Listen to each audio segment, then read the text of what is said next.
Greetings viewers, I'm Mira Mihanis presenting your news today. Here are the headlines. Announcement from the Ministry of Health.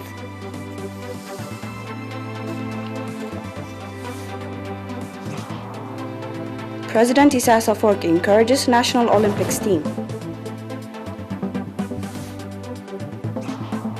Global COVID-19 cases and death toll reaches about 188 million. Abiy Ahmed wins landslide victory in Ethiopia's national elections.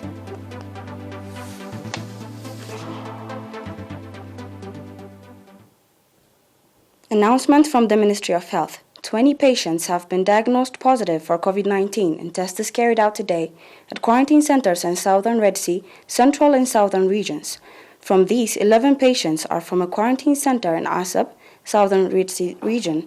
7 patients are from quarantine centers in Asmara, central region.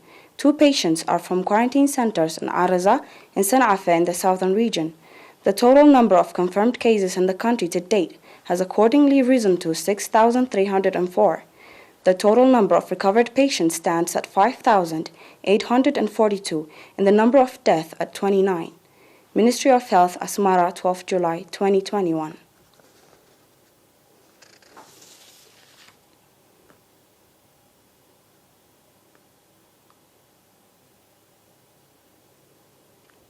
President Isaias Afwerki received to encourage the Eritrean National Olympics team that is due to participate at the Tokyo Olympics 2020. At the occasion held today at Adi Hallo, President Isaias said that Eritrea has encouraging participation in international competitions and wished all success to the national team. President Isaias also said that more effort will be exerted towards sports development and to enable Eritrean athletes participate in as many international competitions as possible. Present in the meeting, Ambassador Zameda Takhla, Commissioner of Culture and Sports, said that Eritrea will participate in the Tokyo Olympics in 3 sports competitions, including athletics, swimming, and cycling.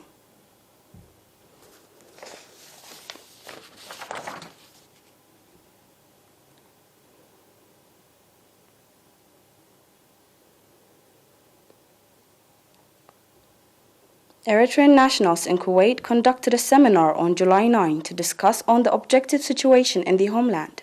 Speaking at the occasion, the charge d'affaires at the Eritrean embassy in Kuwait, Mr. Humed Yahya, said that encouraging progress is being registered in the effort to ensure social justice in the country. He also called for strengthened participation in the implementation of the national development programs. Commending the contribution nationals are making in Kuwait, Mr. Humed called for reinforced organizational capacity and unity.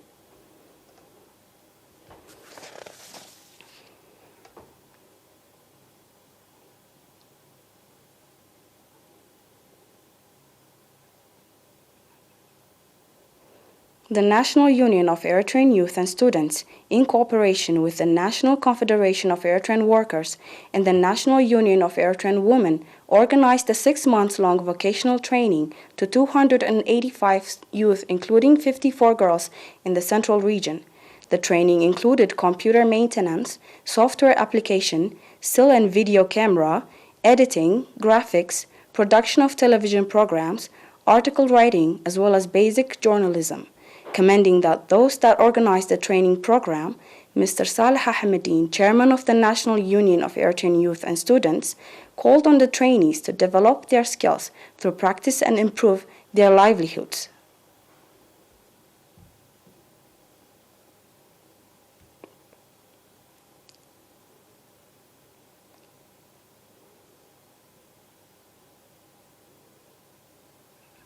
I'll be back with the international news after this short break.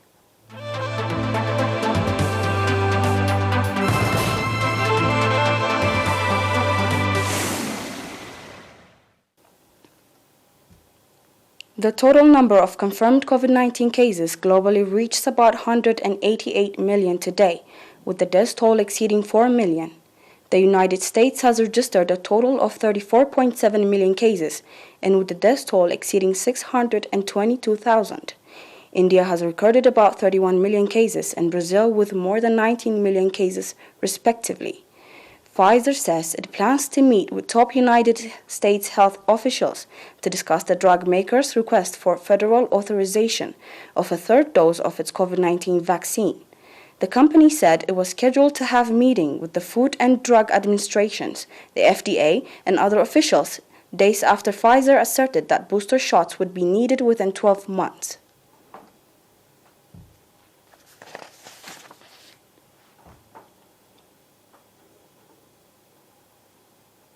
Ethiopian Prime Minister Abiy Ahmed has won Ethiopia's elections by an overwhelming majority, the country's national election board reveals.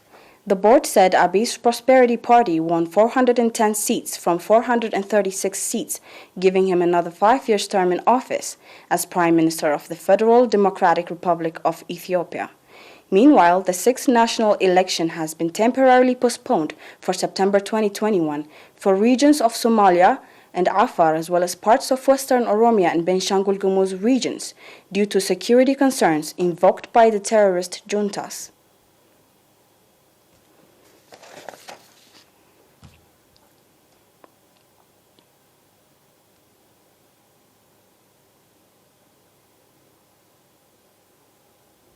China's military said it quote-unquote drove away a United States warship that it said illegally entered Chinese waters near the disputed Parcel Islands today, the anniversary of a landmark international court ruling that Beijing has no claim over the South China Sea.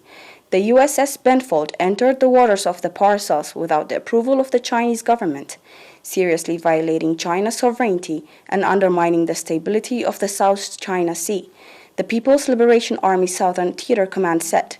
In a statement, the United States Navy 7th Fleet said the Benfold has asserted navigational rights and freedoms in the vicinity of the Parcel Islands, consistent with international law, and dismissed Chinese claims of a serious violation of its sovereignty as quote-unquote false. It stressed that all ships have the right of innocent passage under international law as reflected in the Convention of the Law of the Sea, and permission is not required. The parcels, called Shisha in China, are among hundreds of islands, reefs and atolls in the resource-rich South China Sea contested by China, Vietnam, Taiwan, and the Philippines, Malaysia, and Brunei, with Beijing claiming historic rights to everything within its 9-dash line, which covers most of the region.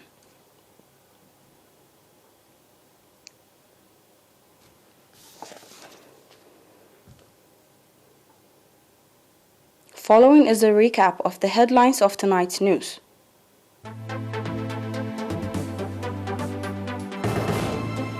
Announcement from the Ministry of Health.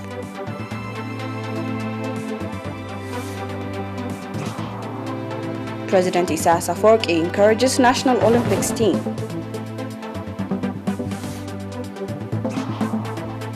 Global COVID-19 cases and death toll.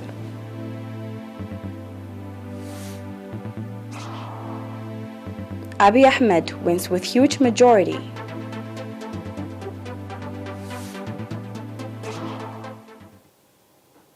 That was all for today. Again, I'm Mira Johannes. Thanks for watching.